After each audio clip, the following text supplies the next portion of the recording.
Anatomy of the Human Mind Congress, which took place on December 31, 1960 and January 1, 1961, included a lecture titled A Talk on South Africa. This has been removed from the current version of the AHMC. What did Ellen say about South Africa? That Scientology does not want you to hear. Once again, Chanology proves to be better custodians of the tech than the Church of Scientology itself.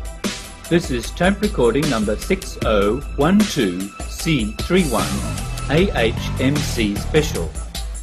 A lecture given by Ron Hubbard to delegates at the Anatomy of the Human Mind Congress on the 31st of December 1960. The title of this lecture is A Talk on South Africa. I have been down in the most controversial country on earth today, which is South Africa.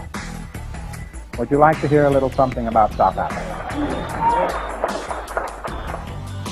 Okay, buddies. Now, these chaps here are Africans. They have a mission. They want to dance. About the best you can say for that.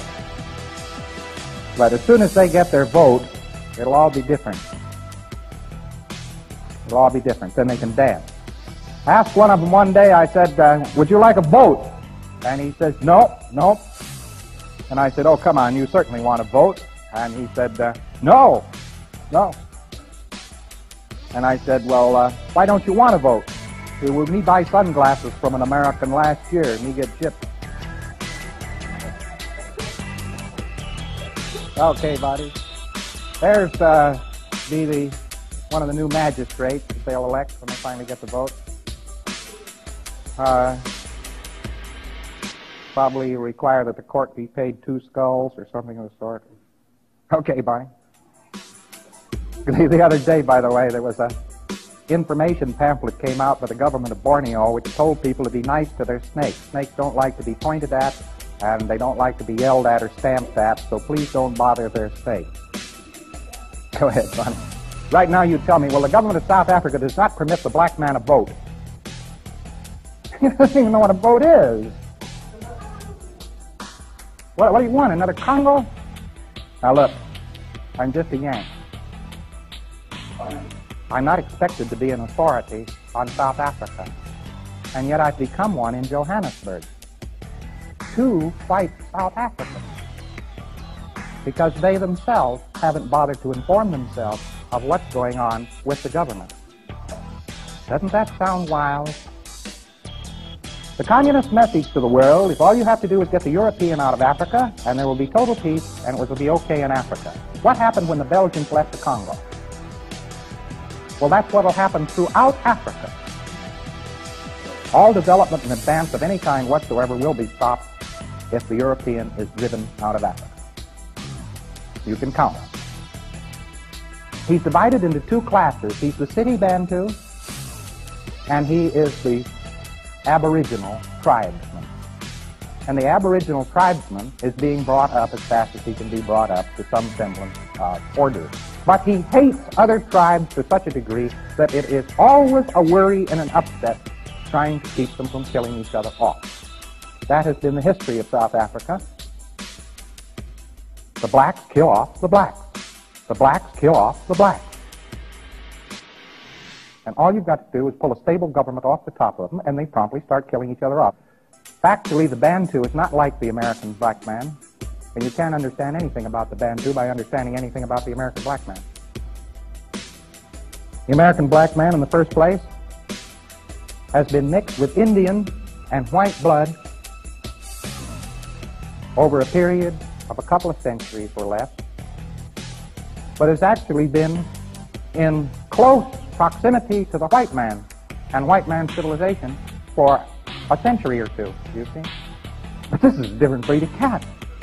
Do you know that the Bantu people were not conquered by the South Africans until the slaying of Dingaan in about 1879 or thereabouts? And only then a few of them became associated to any great degree with the whites. The Bantu is the wild man down there. The early associate of the South African was the Hottentot and the Bushman, not the Bantu. The Bantu is not indigenous to the area, but comes down from Central Africa. Now, these sentiments are not particularly welcome to people. But I only call to your attention that I'm only telling you what I myself have observed, having been given ample opportunity to observe it, and I am giving you nothing but what I am myself have observed, and not anything anybody has told me. It's what I myself have seen. I have also seen people in South Africa who themselves had not had energy enough to go out and look at anything, and who themselves had totally erroneous opinions concerning what was going on in the country. I have listened to some of the wildest tales from South Africans you ever wanted to hear about what was going on. They themselves didn't know. And I myself am in the odd position, that's when Director of Security down there says, "Come home, Yank." He's just mirroring the fact that in any gathering of South Africans, when they want to know what's going on in the government, they ask me.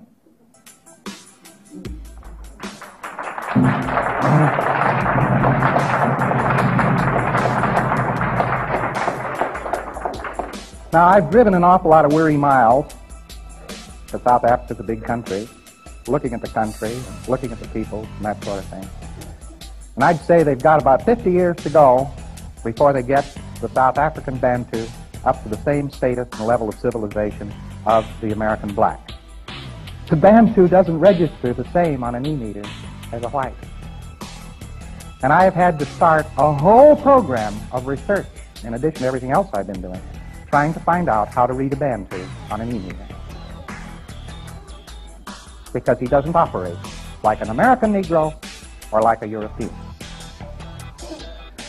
And I have learned some things about the Bantu, his nervous system and reaction, which are of considerable assistance to people trying to get along with the Bantu. And the things they blame him for happen to be native in the Bantu. And his nervous system is not the same as ours. So he gets tremendously blamed and knocked around for things he does differently than we do. It isn't he does them better or worse, but he does them differently. He's built differently. There are certain things you have to do. So I've had to make a considerable study of the Bantu. That study is not completed.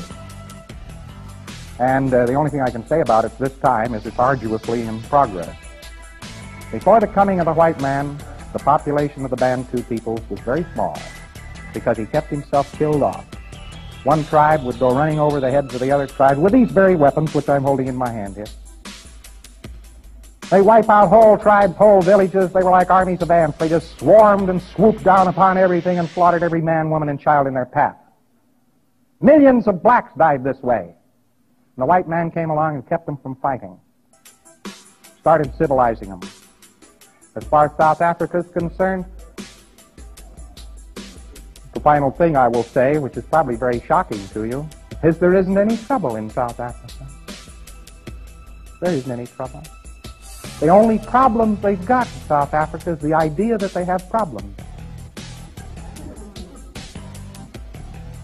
And the Bantu is working, and the government's working, and everybody's happy, but there are a lot of people around saying, yow, yow, yow, yow, yow, look at all the trouble, look at all the upset, look at all, give them all freedom, and gotta go through this, and this is blah. I'm not necessarily approving or disproving of South African policies. It's a matter of sober fact. I believe their policy is slightly dangerous. I believe that they bring the Bantu up to a level of civilization and give him a total vote. I believe they'll fall short of bringing him up to that level that they desire and will yet give him the vote and will yet wipe out white civilization in South Africa. I believe that this is a high probability that will occur. But it'll occur because the nationalist people are too kind and too decent, not because they are too rough. But my hat particularly is off to the white South African because he's been pretty scared from time to time. He's been jarred by lying press in his own country and so forth. He's been holding the fort any way he can. And these chaps realize that in Scientology they have an answer to ability, that a person who can bring control and quietness to his own area is very desirable to have in South Africa, and they recognize that Scientology does this. Thank you very much for coming to the Congress and for being here today. Be sure to appear at the seminar. I will see you at 1 o'clock tomorrow afternoon. Thank you.